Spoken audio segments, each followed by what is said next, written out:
Et comme on n'en a pas fini d'essayer de comprendre cette fameuse génération Z et ces jeunes, j'invite sur scène pour Sciences Po la professeure Eva Bellinghausen et l'étudiante Alexandra O, toutes deux à Sciences Po Paris, avec Trevor Shah de L'Oréal Professionnel. Et c'est qui mieux que lui, Frédéric Roy de CB News, qui va mener cette interview, et je leur laisse la scène.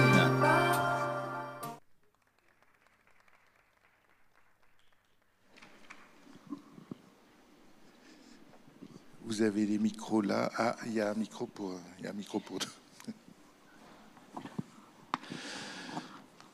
Bienvenue sur ce plateau frais, on va dire.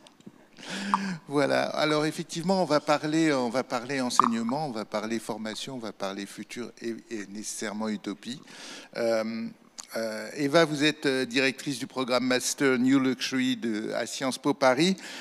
Quelle est la vision du luxe de demain que porte ce programme ? Alors, comme j'ai très peu de temps pour répondre, je vais essayer d'être très brève. C'est un sujet sur lequel je pourrais m'étendre.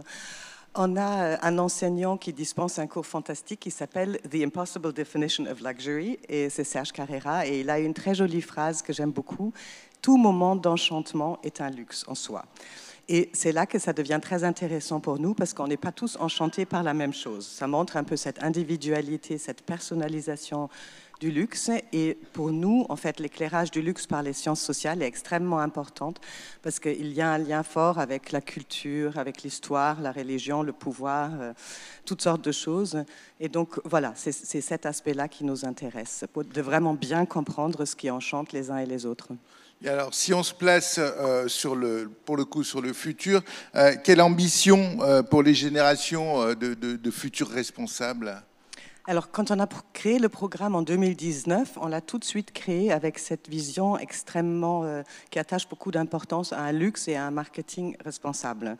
Alors, aujourd'hui, ça devient assez mainstream. À l'époque, c'était un peu précurseur, et on a eu des personnes très engagées dans le comité de préfiguration, comme Cécile Lochard, par exemple, de Guerlain, Mirela Orlovic de Coty, qui nous ont accompagnés dans cette vision.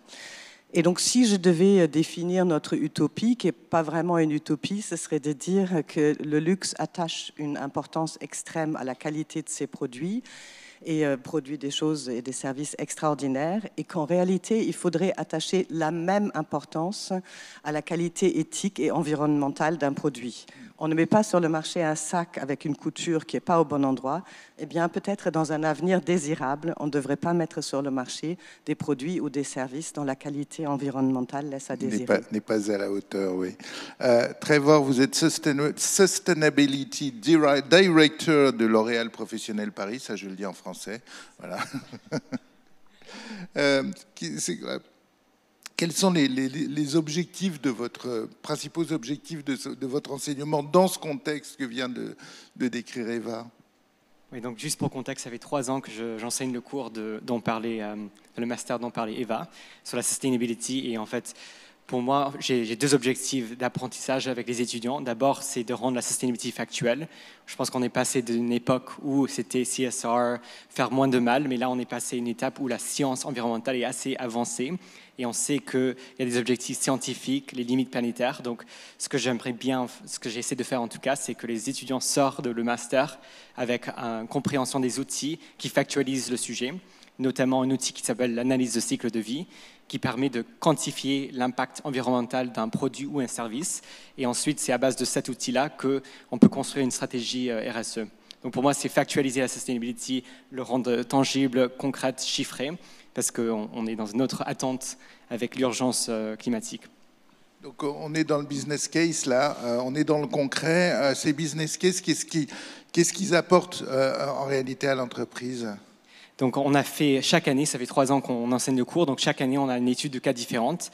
On a fait les 2 premières années, on a fait le monde de tout ce qui est mode, et là on a fait quelque chose sur la beauté. Et on a fait une étude de cas sur le business model des recharges en skincare, donc basculer le modèle de consommation des consommateurs d'acheter un nouveau pot chaque fois à une méthode en fait où ils achètent uniquement le recharge pour éviter de gaspiller du packaging. Et moi j'ai appris, en fait, je pense qu'il y a deux choses. Des fois en sustainability on a tendance de trop complexifier les choses, et des fois c'est intéressant d'avoir des étudiants qui réfléchissent à chaud et qui proposent des idées qui sont assez simples à mettre en place et pragmatiques. Il y a deux exemples pour moi, et c'était le cas du groupe d'Alexandra. La première idée qu'ils ont proposée, c'était d'aller en fait en boutique et voir l'expérience. Et du coup, ils se sont rendus compte que le discours le personnel de vente n'était pas du tout adapté. Et donc, ils ont réécrit en fait le discours pour le personnel de vente qu'on a ensuite utilisé. Et deuxième chose qui était très très simple, c'est avec les pots rechargeables, c'est d'avoir une espèce de nudge ou un petit message sur le capot qui dit « N'oubliez pas que ça c'est rechargeable, donc évitez d'acheter un autre pot ». Donc des choses assez simples au final, mais vu qu'on réfléchit un peu trop, des fois on perd des choses assez simples. Alors, on va demander à l'étudiante qui reçoit cet enseignement dans votre ce que vous avez appris. Vous sentez que ça va vous servir pratiquement, concrètement? Oui, alors dans notre programme de master à Sciences Po, on se concentre sur deux choses. D'une part, nous avons une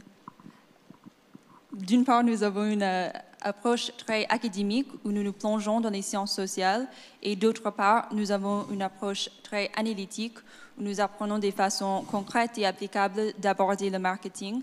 Et le cas avec Lancôme n'était pas différent. Nous en sommes sortis en comprenant plus profondément l'aspect des sciences sociales et l'aspect analytique de l'industrie de la beauté et de Lancôme en particulier. Alors, l'étude de cas avec Lancôme concernait, comme Trevor a dit, les produits rechargeables. Nous avions le choix entre deux options, travailler sur le soin, la ligne absolue, ou travailler sur le parfum avec Lancôme Idol. Mon groupe a choisi de travailler sur Idol.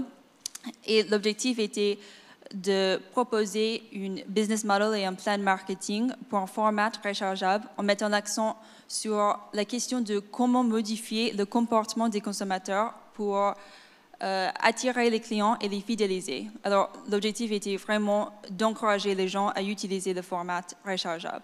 Et du côté des sciences sociales, le cas avec Lancôme m'a montré qu'il faut avoir une cible déterminée, une vraie target pour les consommateurs.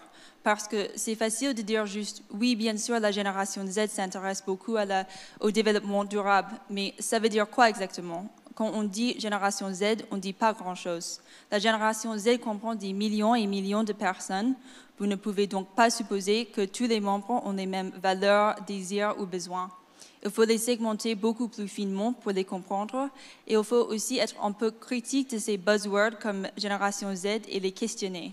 Que veut chaque segment de la génération Z en matière de marque et du développement durable?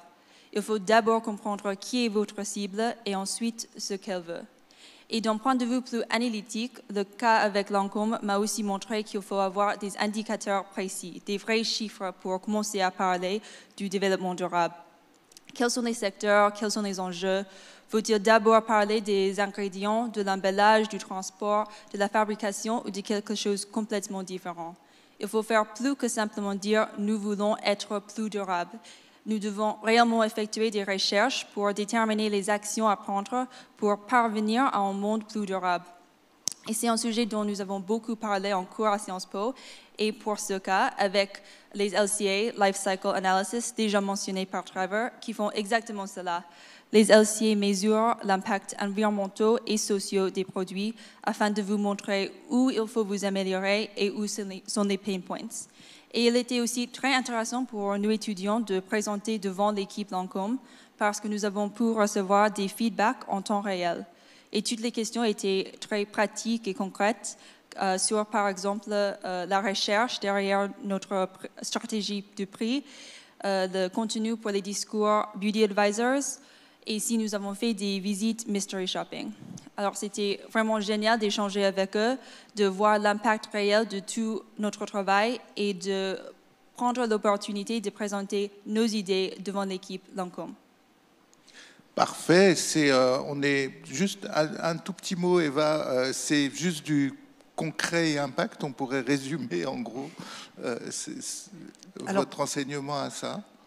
Non, ça va un peu plus loin. Donc nous, notre enseignement, il repose effectivement sur 2 piliers principaux. On est à Sciences Po, donc effectivement, on a cet ancrage très fort dans les sciences sociales qui, pour comprendre le luxe, me paraît absolument essentiel. Parce que, comme dit Alexandra, il faut questionner, il faut segmenter finement, il faut essayer de vraiment comprendre. C'est ça qui nous intéresse. Quand on a dit génération X, Y, Z, on n'a pas dit grand-chose, en fait. Il faut vraiment creuser la question et essayer de comprendre les valeurs et les aspirations. Et c'est ça. Et l'autre pilier, effectivement, c'est la RSE et le désir d'avoir un impact positif pour l'avenir. Eh ben, merci beaucoup. Quoi qu'on pense des Z, des alphas, de toutes ces générations-là, de vous entendre nous rassure. En tout cas, merci. Merci. Merci.